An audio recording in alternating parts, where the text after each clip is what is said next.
Hello बेटा, आज हम बात करेंगे इक्वेशन ऑफ मोशन की। बच्चों, इक्वेशन ऑफ मोशन बहुत ही इम्पोर्टेंट है आपके सिलेबस में। और यहाँ पर इक्वेशन ऑफ मोशन हम यूनिफॉर्मली एक्सेलरेटेड मोशन के लिए डिस्कस करेंगे। यानी ये जो इक्वेशंस है आप तभी अप्लाई कर सकते हैं जब आपका एक्सेलरेशन क्या हो, कांस्टेंट हो। ए क्या हो बेटा, आपका कांस्टेंट हो, तभी हम उसको यूनिफॉर्मली एक्सेलरेटेड मोशन कहेंगे। तो यहाँ पर ए हमारा कांस्टेंट है और ये तीन इक्वेशंस है हमारी जो इक्वेशन ऑफ मोशन कहलाती है यूनिफॉर्मली एक्सेलरेटेड मोशन के लिए। फर्स्ट इक्वेशन है v equal to U plus A T. यहाँ पर v बेटा फाइनल वेलोसिटी है, u इनिशियल वेलोसिटी है, a एक्सेलरेशन है और t टाइम है। s equal to U T plus half A T square, ये हमारी सेकेंड इक्वेशन ऑफ मोशन है। s इसमें डिस्प्लेसमेंट है। Third equation v square minus U square equal to 2as है बेटा। अब ये तीनों इक्वेशन हमें डिराइव करनी है और हमारे पास दो मेथड है जो हमारे एग्जाम में पूछे जाते हैं। दोनों ही इम्पोर्टेंट है। आज हम ओनली वन मेथड डिस्कस करेंगे और वो मेथड है हमारा इंटीग्रल मेथड और कैलकुलस मेथड। बेटा ये जो इंटीग्रेशन है ये हम मैथमेटिक्स में यूज़ करते हैं। आपने 10th तक नहीं पढ़ा है, 11th में आता है ये आपका। और जो बच्चे मेडिकल स्टूडेंट हैं जिनके पास अब मैथ्स नहीं रहेगा उनको इसमें थोड़ी प्रॉब्लम होगी, बट मैं यहाँ पर आपको ऑलरेडी इंटीग्रेशन समझा के चलूँगी, ठीक है। तो इसमें क्या होगा बेटा, पहले आप बेसिक इंटीग्रेशन देख लीजिए जितना हमारा यहाँ पर यूज़ होता है, बाकी जैसे आगे यूज़ होता जाएगा हम डिस्कस करते जाएंगे। तो बच्चों, इंटीग्रेशन का जो सिंबल होता है वो ये ऐसे सिंबल होता है सांप की तरह। ये देखो, ये इंटीग्रेशन का सिंबल है। जैसे आप डिफरेंशिएशन करते थे, डिफरेंशिएशन में आप कहते थे हम चेंज लेते हैं। इंटीग्रेशन होता है बेटा किसी चीज का टोटल करने के लिए, ठीक है। और कॉन्टिन्यूअस क्वांटिटी पर हम इसको अप्लाई करते हैं इंटीग्रेशन। तो यहाँ पर अगर आपको बीच की कोई वैल्यू पता है और आप उसकी इनिशियल और फाइनल वैल्यू जानते हैं तो आप उसकी उन दोनों वैल्यूज के बीच टोटल निकाल सकते हो बाय इंटीग्रल मेथड। तो बेटा यहाँ पर जो आपने dx दिखा रखा है ये बताता है कि हमें इंटीग्रेशन किसका करना है। तो जो d जिसके साथ लगा हुआ है वो आपने स्मॉल लिया हुआ है dx, तो हम यहाँ पर x का इंटीग्रेशन करने वाले हैं। और बच्चों जिसका इंटीग्रेशन होता है लिमिट उसी की पुट होती है। तो यहाँ पर जो ये x1 और x2 दिखाई दे रहे हैं आपको, ये लिमिट है। और लिमिट कौन सी लिमिट होती है, इसको हम बोलते हैं लोअर लिमिट जो नीचे लिखी होती है, और इसको बोलते हैं अपर लिमिट। तो इंटीग्रेशन x की पावर n का x1 से x2, ठीक है। तो dx बताता है d जिसके साथ लगाया, यहाँ dx है, dy है, dz है, dp है, df है। आगे चल के आपको वेरिएबल फोर्स मिलेगा तो आप स्मॉल फोर्स लेके टोटल के लिए इंटीग्रेट करें, या वर्क डन dw है तो स्मॉल वर्क डन निकाल के टोटल के लिए इंटीग्रेट करें। तो ये सब इंटीग्रेशन में किया जाता है टोटल फाइंड आउट करने के लिए। अब करना क्या है, इंटीग्रेशन का मेथड क्या है, वो ये है बेटा सबसे सिंपल फॉर्मूला। जैसे आपको डिफरेंशिएशन में ध्यान होगा, पुरानी पावर आगे ले आते थे और एक कम करके पावर लिखते थे नई वाली। यहाँ पर क्या करना है, हम पुरानी पावर में एक ऐड करेंगे तो x की पावर n है, तो इसमें एक ऐड कर दिया हमने, x की पावर n+1 कर दिया। अब ये बन गई नई पावर। अब इसको हम डिवाइड में लेके जाएंगे, नीचे लेके जाएंगे डिवाइड में, ठीक है। तो यहाँ पर हो जाएगा x की पावर n+1 अपॉन में n+1।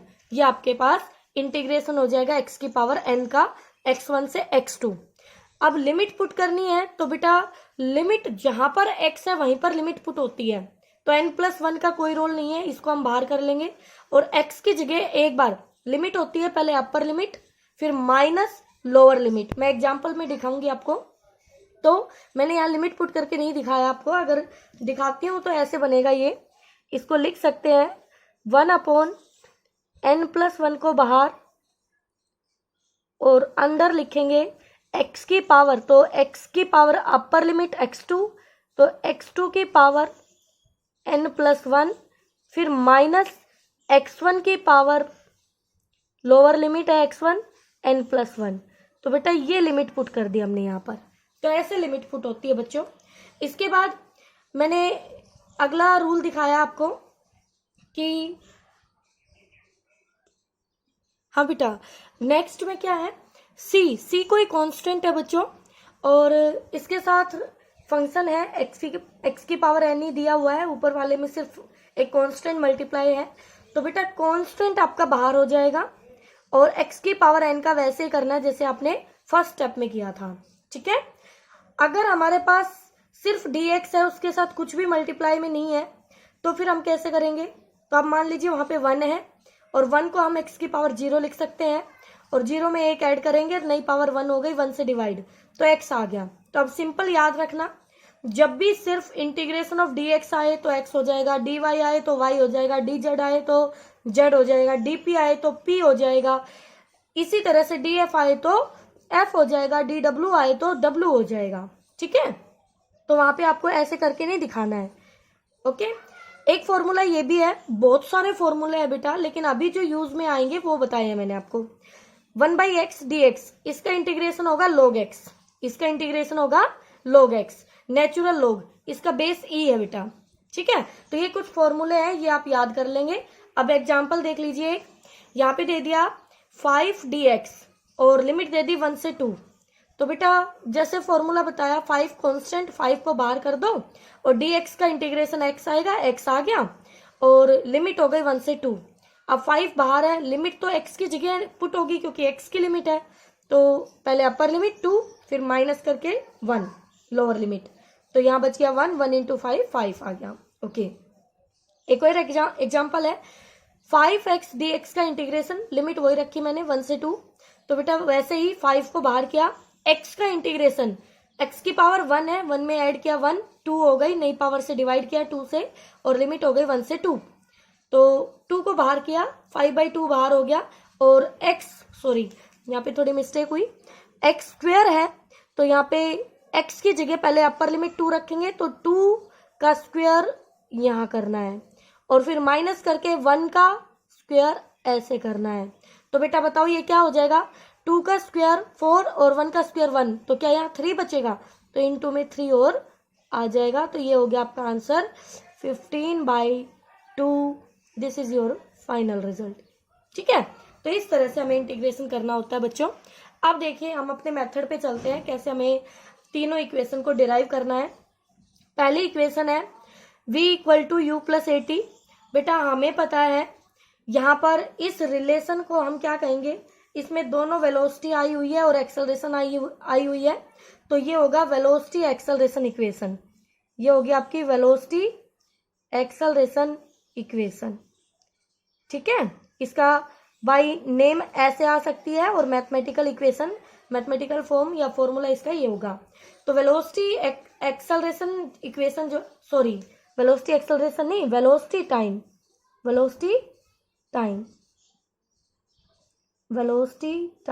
इक्वेशन, ठीक है। अब वेलोसिटी टाइम इक्वेशन में क्या करना है, सबसे पहले हमें पता है कि एक्सेलरेशन का जो रिलेशन है v के साथ, वो एक्सेलरेशन है, एक्सेलरेशन तो चाहिए बेटा, तो वो तो आना ही चाहिए, और v और टाइम आना चाहिए। तो यहाँ पे एक्सेलरेशन उठाया आपने, तो एक्सेलरेशन होता है dv/dt, dt को इधर ले आए, एक ही तरफ ले आए, dv अकेला बच गया, ठीक है। इंटीग्रेटिंग बोथ साइड्स किया, ओके। बच्चों जब टाइम स्टार्टिंग होगी इनिशियल, तो जब हम 0 पे देखना शुरू करेंगे इनिशियल, तो टाइम हमने 0 मान लिया और फाइनल टाइम हमने t ले लिया, तो लिमिट हो गई 0 से t। लेकिन हमें क्या पता यहाँ टाइम क्या आएगी, हमें यहाँ से पता चला, क्योंकि d के साथ t है, तो यहाँ t का इंटीग्रेशन हो रहा है, तो t की ही लिमिट आएगी। dv का इंटीग्रेशन होगा तो v वेलोसिटी, इनिशियल वेलोसिटी हमने क्या ली हुई है u, और फाइनल वेलोसिटी हमने v, तो initial velocity initial limit u और final velocity final limit v। dt का इंटीग्रेशन t होगा बेटा, dv का इंटीग्रेशन v होगा। Upper limit t minus lower limit 0, upper limit v minus lower limit u, तो v minus U equal to 80, तो इसको हमने लिख लिया, u को इधर ले आए, तो v equal to U plus 80। This is the first equation, velocity time relation या वेलोसिटी टाइम इक्वेशन, ठीक है बेटा। इसके बाद देखिए सेकेंड इक्वेशन की तरफ चलते हैं। सेकेंड इक्वेशन में क्या है, s equal to U T plus half A T square है। तो हमें जो रिलेशंस हमें मालूम है, हमें सिर्फ ये रिलेशंस मालूम है कि वेलोसिटी होती है ds अपॉन dt, और दूसरा फॉर्मूला एक्सेलरेशन होता है dv अपॉन dt। हम इनकी हेल्प से ही तीनों इक्वेशन से डिराइव करने वाले हैं, ठीक है। तो अब हमने यहाँ पे कौन सी इक्वेशन, कौन सा फॉर्मूला यूज किया है, वेलोसिटी का। तो वेलोसिटी हो गई, क्योंकि यहाँ ध्यान से देखिए ये डिस्प्लेसमेंट है और ये इनिशियल वेलोसिटी है, फाइनल वेलोसिटी नहीं है, सिर्फ टाइम है। तो इस रिलेशन का नाम हो गया डिस्प्लेसमेंट टाइम रिलेशन, ठीक है।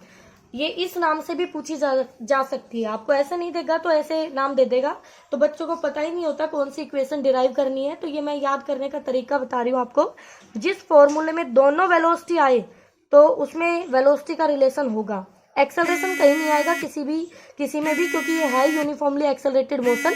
तो जिसमें डिस्प्लेसमेंट है उसमें डिस्प्लेसमेंट, और जिसमें वेलोसिटी है उसमें वेलोसिटी, और टाइम है तो टाइम, जिसका जो भी है वो आप ले लीजिएगा, ठीक है। तो देखिए v equal to D S by D T है हमारे पास, है क्या, इसको ऐसे लिख सकते हैं ds equal to V D T, बिल्कुल लिख सकते हैं।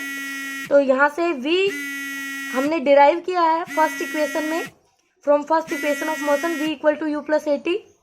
तो ds इक्वल टू हो गया, इस v की जगह वैल्यू पुट कर दी u प्लस ए टी, और dt को एज इट इज रखा, ठीक है। अब dt को दोनों के साथ मल्टीप्लाई करेंगे तो अलग अलग जाएगा, तो हमने इंटीग्रेटिंग बोथ साइड्स किया। ds का हो गया initial displacement 0, final s, u dt अलग कर दिया, प्लस लगाया, a बाहर का कर दिया, t dt अलग कर दिया, 0 से t लिमिट, ठीक है बेटा।